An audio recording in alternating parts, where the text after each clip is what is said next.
Content Marketing, étape 2. Réaliser son plan de contenu. Vous souhaitez connaître les différentes étapes pour constituer votre stratégie de Content Marketing? Vous avez vu les vidéos précédentes et souhaitez découvrir la suite? Ou vous êtes juste curieux d'en savoir plus? Alors c'est parti les amis!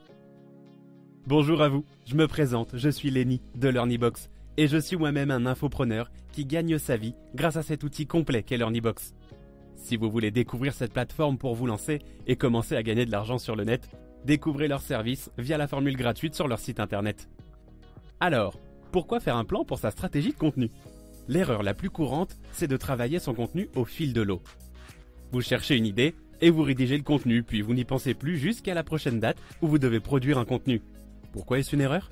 Parce qu'en exécutant votre stratégie de contenu de cette façon, vous allez négliger deux points fondamentaux: le parcours client et le référencement naturel. Une vision globale est nécessaire à la prise en compte du parcours client. Rappelez-vous, l'objectif de votre contenu, c'est d'aider vos clients potentiels à résoudre leurs problématiques les plus simples et à gagner en maturité pour qu'ils finissent par faire appel à vos services. Si vous traitez les sujets au hasard et sans vision d'ensemble, il est improbable voire impossible que vous traitiez l'ensemble d'un parcours efficacement.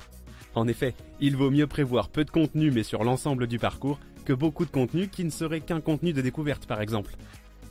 Pour simplifier, on dira qu'il y a 3 phases. La phase de découverte. Votre prospect ne travaille pas encore sur une solution à un problème. Il ne l'a parfois pas encore identifié.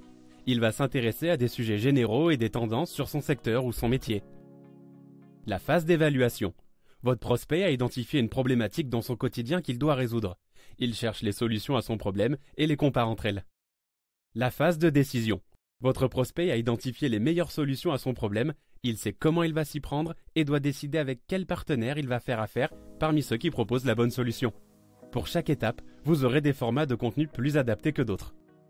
Il vous faut donc couvrir l'ensemble du parcours d'un de vos personas rapidement avec des contenus à chaque étape pour le faire progresser. Attention, ce n'est pas le sujet qui détermine à lui seul si c'est un contenu de découverte, d'évaluation ou de décision. Cela dépend de votre produit ou service et de votre cible. Par ailleurs, avec une vision d'ensemble, vous éviterez de vous répéter trop souvent dans vos articles. Si vous savez qu'un article détaillé sur un sujet arrive, inutile d'entrer dans les détails dans l'article en rédaction. Introduisez simplement un lien vers cet article.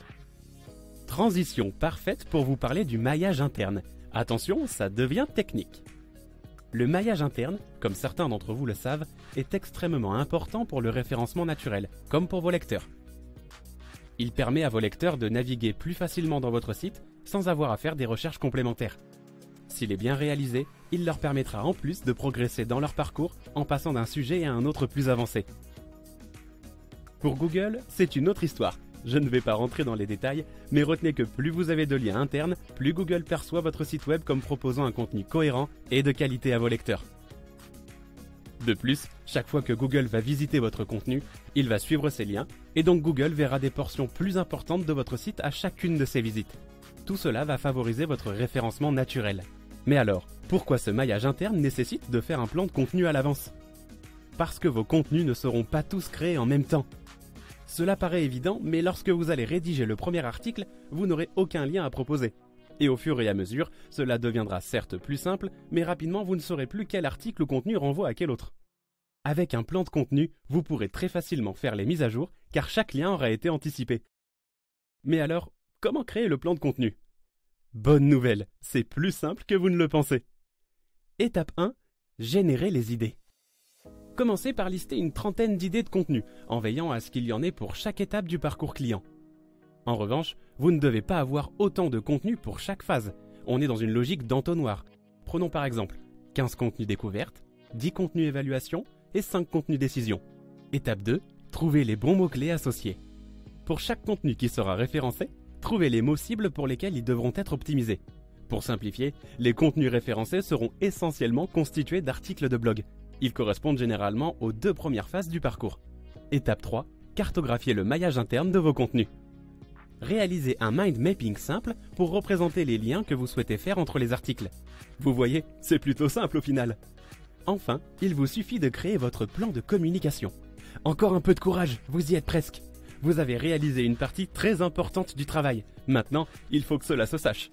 Si vous vous arrêtez à l'étape précédente, vous dépendez uniquement du trafic généré par Google.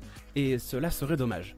vous devez prévoir de décliner votre contenu et de le diffuser largement sur les réseaux sociaux, LinkedIn, Twitter, Pinterest ou encore YouTube. Cela va vous permettre d'accélérer son référencement car cela augmentera vos chances que votre contenu soit partagé et cité. Par ailleurs, lorsque vous rédigez un article de blog par exemple, si vous le déclinez en vidéo, non seulement vous bénéficierez de l'audience de YouTube, mais en plus en intégrant votre vidéo à votre article initial, vous créez ce que Google appelle un contenu riche. Votre article aura plus de chances de prendre la première place. J'espère que ces quelques conseils vous ont permis d'y voir plus clair. Et pour mettre en place votre stratégie de content marketing, pensez à LearnyBox. LearnyBox permet de vendre vos compétences et connaissances aux particuliers et aux professionnels à travers des infoproduits que vous aurez créés comme des e-books, des audios et vidéos, voire même une ou plusieurs formations en ligne. Cette plateforme tout en un réunit l'ensemble des outils en ligne pour se lancer rapidement et avec simplicité sur le net. Site internet, campagne de mail, tunnel de vente, webinaire, etc. Rejoignez les milliers d'infopreneurs qui ont généré plus de 400 millions d'euros à travers LearnyBox. Alors faites comme Fabrice, qui a lancé sa formation en ligne de yoga et pilates. Ou encore comme Anthony, qui a lancé ses formations pour apprendre à communiquer sur YouTube. Comme Yannick, qui a mis en place des formations autour du commerce digital. Ou encore comme Silou, qui a lancé ses formations pour apprendre à cuisiner et qui s'est fait plus de 100 000 euros le mois de son lancement. Et vous, qu'attendez-vous pour vous lancer ? LearnyBox vous propose d'essayer ses services gratuitement jusqu'à ce que vous fassiez vos 4 premières ventes.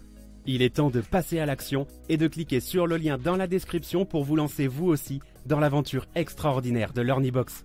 À bientôt chez LearnyBox les amis.